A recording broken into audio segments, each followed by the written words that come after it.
Hola chicos, es un gusto saludarlos nuevamente. Vamos a comenzar a hablar de la conquista de América. Un tema importante, un tema que nos toca mucho por ser americanos y que comienza con los viajes de exploración ultramarina que realizan los europeos. Entonces la primera pregunta que vamos a tratar de responder es ¿por qué se dieron estos viajes? Y como solemos decir, en la historia debemos recurrir a la multicausalidad para explicar los fenómenos que estudiamos, los acontecimientos que estudiamos.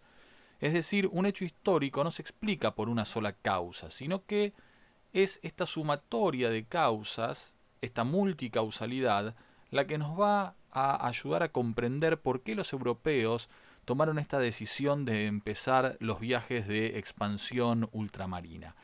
En principio entonces, una de las causas va a ser la búsqueda de nuevas rutas marítimas, ya vamos a ver por qué, pero a esta causa debemos agregar los adelantos técnicos que en la época comienzan a surgir y también un conjunto de razones económicas y de motivos políticos que ya vamos a explicar detalladamente. Pero pueden ver entonces, en principio, que los viajes de exploración ultramarina que hacen los europeos no se explican por una sola causa. Es decir, se trata de un fenómeno multicausal, de un fenómeno que, para ser comprendido, debemos recurrir a una serie de causas, no a una sola.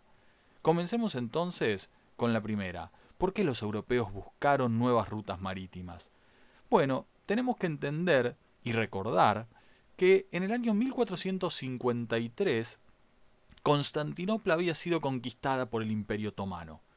Esto lo estudiamos porque, según una división tradicional de la historia en edades, este acontecimiento marcaba el final de la Edad Media y el principio de la Edad Moderna, ¿no? El Imperio Otomano, que se encontraba en esta zona, actualmente está Turquía, ¿no? en este territorio, digamos que conquista la ciudad de Constantinopla y va a cerrar las rutas comerciales con que los europeos comerciaban con Asia. Ustedes las pueden ver acá en rojo. Ven que eran rutas que fundamentalmente involucraban la navegación por el mar Mediterráneo.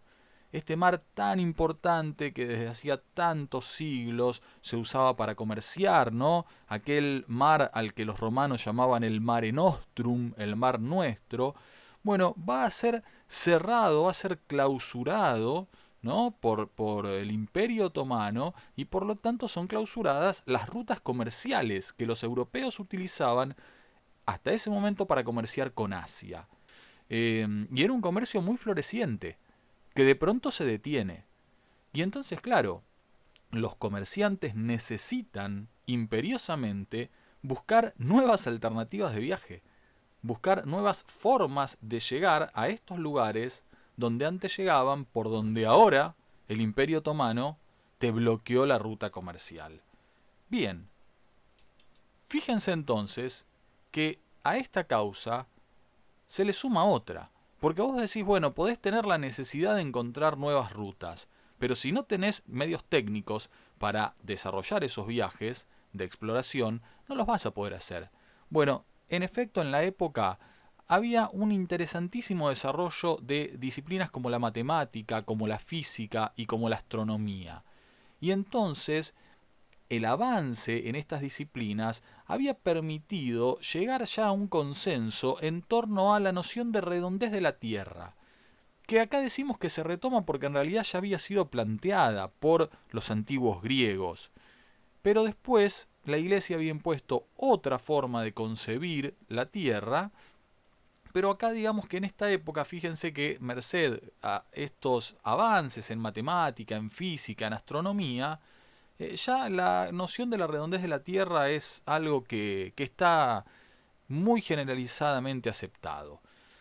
Bueno, a estos conocimientos se suman, y gracias a estos conocimientos en parte también se desarrollan, una serie de invenciones que van a ser claves para estos viajes de exploración. Fíjense ustedes, chicos, la brújula, que por señalar el norte magnético te permite identificar rápidamente los puntos cardinales.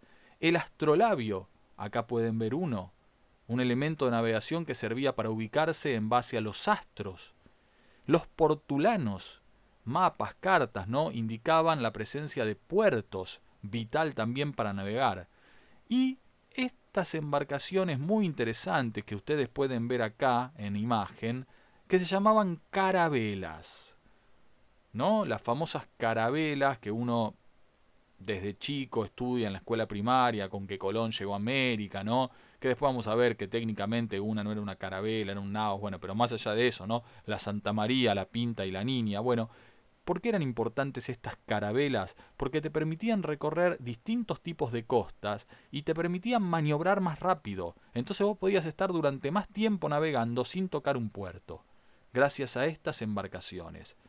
Ahora bien, no son estas dos las únicas razones que impulsaron los viajes de exploración. También hubo motivos económicos. Y fundamentalmente, estos motivos económicos se vinculan con lo que les expliqué anteriormente, chicos.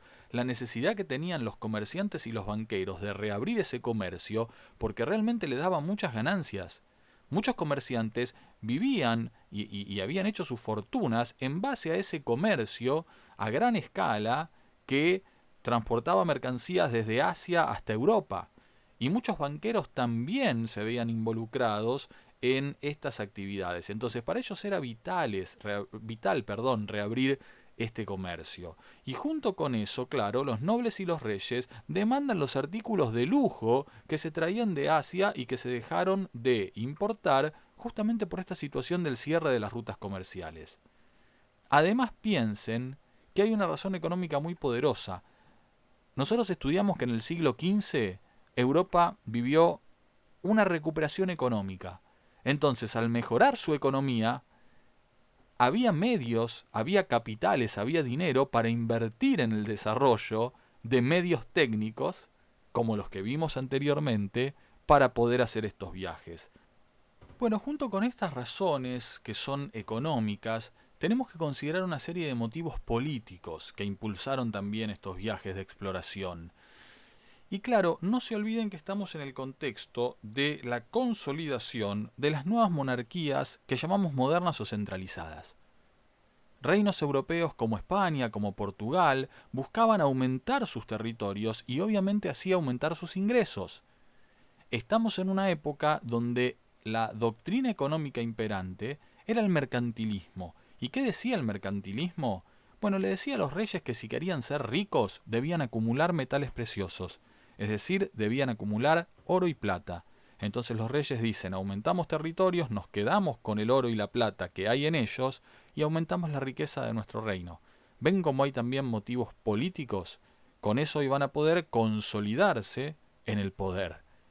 Y claro, en este sentido, la península ibérica, piensen que venía de expulsar a los otomanos de su territorio, a los musulmanes. Entonces, sienten estos viajes como una prolongación de la reconquista de sus territorios. Y también va a desarrollar una competencia muy grande entre España y Portugal. Vemos entonces cómo para explicar los viajes de exploración tuvimos que recurrir a muchos factores. Por eso hablamos de multicausalidad al inicio de este video.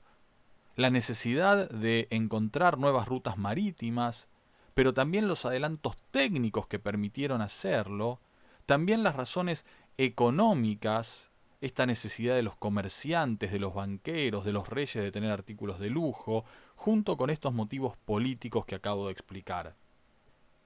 Estos 4 elementos son, chicos, entonces, los que nos permiten explicar, a grandes rasgos, las causas de los viajes de exploración ultramarina. Nos permiten responder a esta pregunta. ¿Por qué se dieron? ¿Por qué los europeos iniciaron durante el siglo XV un conjunto de viajes de exploración que terminarían generando la conquista de un nuevo continente?